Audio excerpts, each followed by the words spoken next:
Viviendo una doble condena es un ensayo presentado por el estudiante Sebastián Gutiérrez de la carrera de Ingeniería Agrícola de primer semestre de la Universidad Nacional para el Grupo 10 de Lectoescritura. He decidido enfocar el ensayo hacia la problemática actual en la que se encuentran los reclusos dentro de las cárceles colombianas debido a que esta es una población que se encuentra aislada del mundo exterior y es una situación a la que todos nos debemos enfrentar en este momento. Dentro del contenido estará la llegada de la COVID-19 a las cárceles colombianas y las posibles medidas que se pueden tomar frente al que hacer con los presos.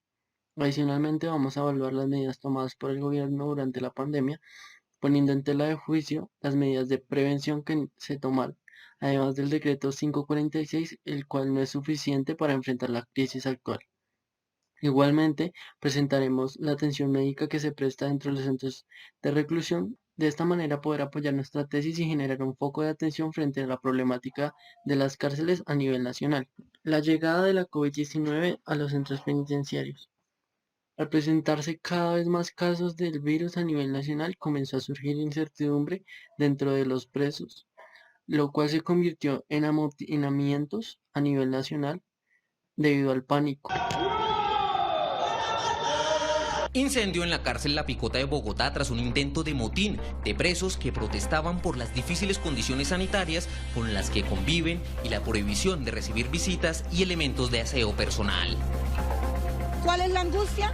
Que ellos necesitan ver que el INPEC sí se apersone la situación. Este pánico se vio incrementado cuando se presentaron los primeros casos del virus en la cárcel de Villavicencio. Debido a lo anterior, se presentaron acciones que se pueden tomar frente al qué hacer con los presos. Las recomendaciones principales son las de reducir las aglomeraciones. Por esta razón se ha decidido descongestionar las cárceles, teniendo como prioridad la población de alto riesgo, como lo son los adultos mayores. Pero las medidas que se han tomado para enfrentar la pandemia dentro de los centros penitenciarios en Colombia no han sido las adecuadas, debido principalmente a la situación actual en la que se encuentran las cárceles a nivel nacional, tanto en tema de infraestructura como de hacinamiento. Dentro de las medidas que el gobierno ha decidido tomar para enfrentar la pandemia dentro de los centros de reclusión están las de prevención, las cuales se incumplieron debido a que se presentaron los primeros casos en la cárcel de Villavicencio. Según algunos testimonios de los presos, el contagio se generó debido a dos presos que se dirigieron al hospital local y que fueron integrados al centro penitenciario con total normalidad, sin tomar antes las medidas de prevención que estos requerían para así poder controlar el virus y que éste no ingresara a la cárcel. El 5 de abril se confirmó el primer caso, un hombre de 63 años que acababa de quedar libre y falleció. 2 días después, murió otro interno de 77 años. En consecuencia a la falta de infraestructura que se presenta en la cárcel de la ciudad de Villavicencio, no se pudo implementar la cuarentena tan estricta como la sugiere el Comité Internacional de la Cruz Roja. Por esta razón solo se puso en cuarentena a los adultos mayores en un patio aparte, pero esto no fue efectivo ya que estos presentaron casos aún estando en cuarentena. Adicionalmente, no se pudo contener el virus dentro de la cárcel de Villavicencio debido a la falta de condiciones sanitarias. La cárcel de Villavicencio solo cuenta con el servicio de agua potable 3 horas al día, por lo cual el lavado de manos constante es imposible. Igualmente no se contó con los materiales biosanitarios como lo son los tapabocas que pudieron ayudar a contener el virus. En cuanto al decreto 546 sancionado el 14 de marzo de este año, podemos afirmar que es un decreto con demasiadas restricciones, lo cual lo convierte en una medida muy poco efectiva, teniendo en cuenta las personas que este cobija y comparándolas con el total de las personas que se encuentran actualmente recluidas en las cárceles de todo el país. Según el informe del mes de enero presentado por el Instituto Nacional Penitenciario y Carcelario, las cárceles en Colombia presentan un hacinamiento del 54,9%. Debido a estas cifras es importante llevar a cabo medidas que en realidad puedan descongestionar las cárceles. Para esto se pueden reducir las restricciones que el decreto presenta, haciendo así que éste pueda cobijar a más gente, convirtiéndolo en un decreto mucho más efectivo.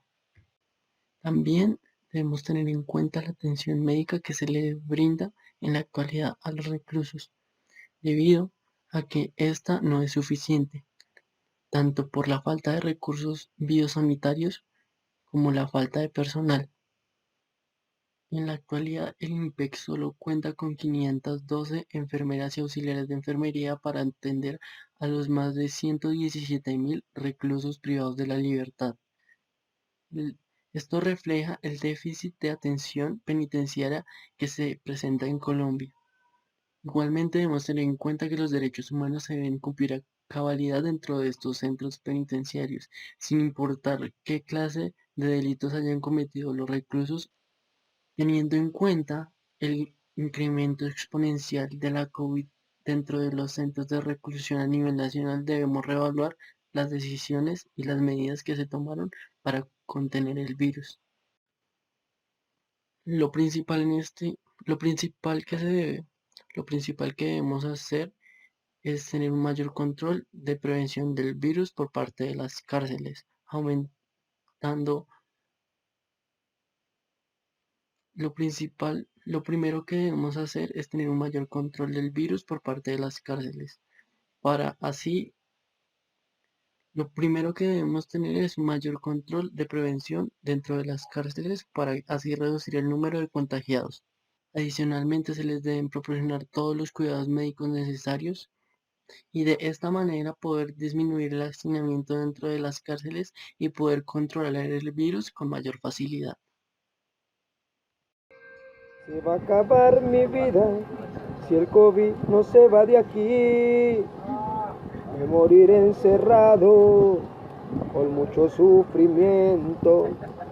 El gobierno egoísta sin duda nos abandonó y nosotros los reos estamos condenados a cadena de muerte, Señor.